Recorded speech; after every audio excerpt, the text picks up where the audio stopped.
आदरणीय धर्म प्रेमी सज्जनों, सादर नमस्ते। मैं जेठालाल विश्वकर्मा आप सभी का हार्दिक स्वागत करता हूं। रामायण अयोध्या कांड सर्ग 44। महर्षि वाल्मीकि जी रामायण में आगे कहते हैं कि रात्रि व्यतीत होने पर श्री राम जी ने स्वयं जागकर कुछ कुछ सोए हुए भाई लक्ष्मण को धीरे धीरे जगाया। हे लक्ष्मण, देखो ये बन के तोता, मैना, कोयल आदि पक्षी कैसे मधुर स्वर से चहक रहे हैं। हे परंतप, मार्ग चलने के लिए यही उत्तम समय है, अतः हमें यहाँ से चल देना चाहिए। जब श्री राम जी ने सोए हुए लक्ष्मण जी को जगाया तब उन्होंने निद्रा, आलस और मार्ग चलने की थकावट को त्याग दिया। तदंतर वह सब उठकर तथा यमुना के पवित्र जल में स्नान करके ऋषि के बताए हुए मार्ग से चित्रकूट की ओर चल दिए। इस प्रकार सीता जी को साथ लिए हुए परस्पर वार्तालाप करते हुए एवं पैदल चलते हुए वह मनोरम एवं रम्य चित्रकूट पर्वत पर जा पहुँचे।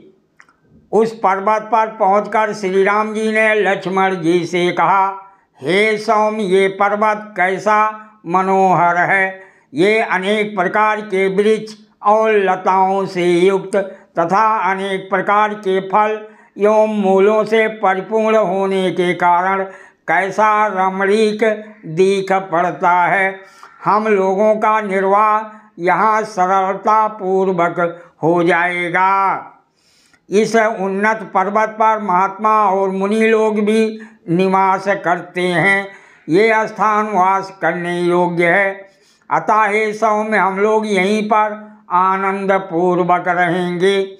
ऐसा निश्चय करके श्री राम, लक्ष्मण और सीता जी तीनों ने महर्षि वाल्मीकि जी के आश्रम में जा उन्हें हाथ जोड़कर प्रणाम किया। धर्मज्ञ महर्षि वाल्मीकि जी ने प्रसन्न होकर उनका सत्कार किया और आपका स्वागत हो ऐसा कहकर बैठने के लिए आसन दिया। श्री राम महर्षि वाल्मीकि जी को अपना यथाउचित परिचय दे और वनवास का कारण बतला लक्ष्मण जी से बोले, हे लक्ष्मण, तुम उत्तम एवं दृढ़ काष्ठों को एकत्र कर यहाँ वास के लिए एक पर्णकुटी बनाओ, क्योंकि हे सौम्य, यहाँ बसने की मेरी हार्दिक इच्छा है। ये सुन शत्रुमर्दन लक्ष्मण जी विविध प्रकार के काष्ठ ले आए और उनसे एक पर्णशाला निर्मित किया। जिस प्रकार देवगण सुधर्मा नामक सभा में प्रवेश करते हैं, उसी प्रकार राम, लक्ष्मण और सीता जी ने एक साथ वृक्षों के पत्तों से आच्छादित उचित स्थान पर निर्मित मनोहर एवं वायु रहित पर्णशाला में रहने के लिए प्रवेश किया। सुंदर एवं रमणीक चित्रकूट पर्वत पर पहुंचकर तथा मृगों और पक्षियों से युक्त स्वच्छ मधुर जल वाली प्रसिद्ध मालवती नदी को प्राप्त करके श्री राम से आनंदित हुए कि अयोध्या के प्रवास के दुख को भूल गए।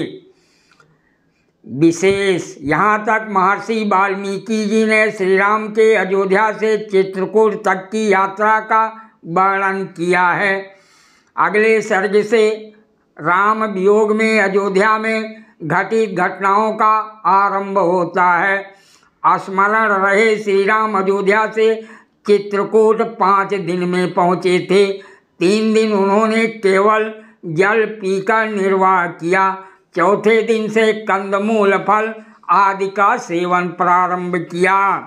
लोक में ऐसी भ्रांत धारणा फैली हुई है कि लक्ष्मण जी वनवास के 14 वर्षों में ना तो सोए ही थे और ना ही वह कोई आहार लेते थे।